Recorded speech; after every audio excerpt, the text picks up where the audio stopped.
ओम गण गणपतिये नमः।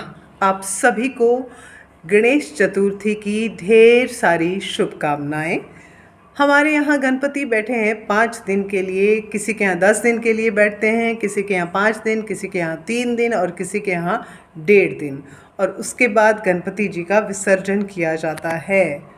अब आप ये सोच रहे होंगे कि गणपति जी को हर साल घर पे लेके आते हैं, फिर उनका विसर्जन कर दिया जाता है, ऐसा क्यों? भी ऐसा कोई एक रीज़न है जिसकी वजह से उन्हें हर साल 10 दिन के लिए लाया जाता है, फिर विसर्जित कर दिया जाता है। कोई 10 दिन के लिए लाते हैं, कोई 5 दिन के लिए लाते हैं, कोई 3 दिन के लिए लाते हैं और कोई 1.5 दिन के लिए लाते हैं। हमारे यहाँ गणपति आए हैं 5 दिन के लिए। 5वें दिन हम इनका विसर्जन करके आएंगे और उन 5 दिन उनको भोग लगेगा। आज सुबह भोग लगा मोदक का। आज पहला दिन है। सुबह का जो भोग था वो मोदक था, मैंने खुद बनाए थे। और अब ये हर साल क्यों आते हैं इसके पीछे हम रीज़न बताते हैं, आपका ज़्यादा समय नहीं लेंगे। आप सभी जानते हैं भाद्रपद महीने की शुक्ल पक्ष तिथि को चतुर्थी मनाई जाती है। और इसका जो सीधा रीज़न है वो महाभारत से जुड़ा है।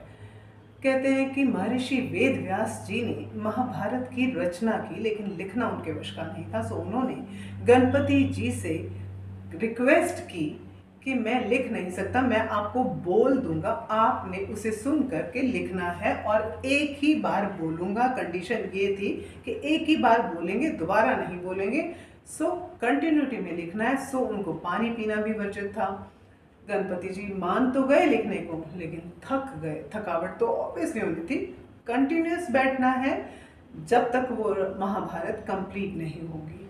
सो दिन रात लिखने का प्रोसेस चला और ये महाभारत ठीक 10वें दिन अनंत चतुर्दशी वाले दिन कंप्लीट हुई। लिखने का प्रोसेस उस दिन खत्म हुआ।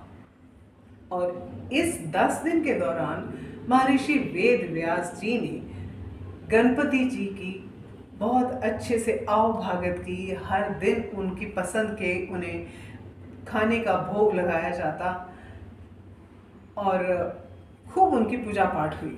तो 10 दिन जब हो गए, उससे उस 10 दिन के दौरान ऑब्वियसली देखो थकना था, गर्मी भी लगनी थी।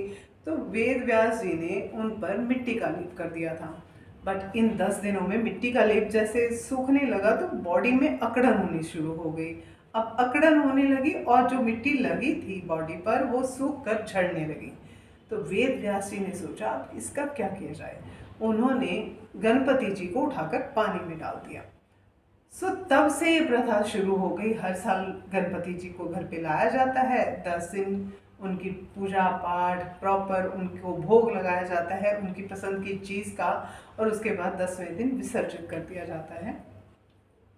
तो इसी तरह से सबके घरों में गणपति जी आते हैं। फिर उनको हर रोज़ पूजा पाठ होती है, फिर उन्हें पकवान भी खिलाए जाते हैं, लेकिन एंड ऑफ द डे उन्हें पानी में विसर्जित किया जाता है। तो यही एक रीज़न है कि हर साल गणपति लोगों के घरों में आते हैं और 10वें दिन या 5वें दिन या चौथे दिन या 1.5 दिन के बाद विसर्जन कर दिया जाता है। तो भाई ये तो थी गणपति जी को हर साल अपने घर पे क्यों विराजमान किया जाता है, उसका एक रीज़न आपको बताया। अब नेक्स्ट आपको मैं जानकारी दूंगी कि हर घर में गणपति किस रंग से, किस चीज़ के रिलेट करते हैं। जैसे सफ़ेद गणपति हैं तो शांति के प्रतीक माने जाते हैं। इसी तरह से कई अलग अलग कलर्स होते हैं और कौन से गणपति किस चीज़ के लिए रखे जाते हैं, नेक्स्ट जानकारी वो मिलेगी। सो जाने से पहले सब्सक्राइब ज़रूर कर लीजिएगा, बेल आइकन प्रेस कर दीजिएगा सो दैट नेक्स्ट वीडियो का अलर्ट आपके पास आ जाए। और लाइक ज़रूर करके जाइएगा, कमेंट भी कीजिएगा, अच्छा लगे तो शेयर भी कीजिएगा।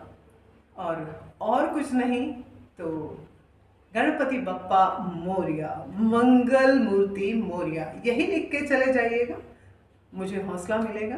तो मिलते हैं दोबारा, तब तक के लिए शुक्रिया, नमस्ते, शाबाश।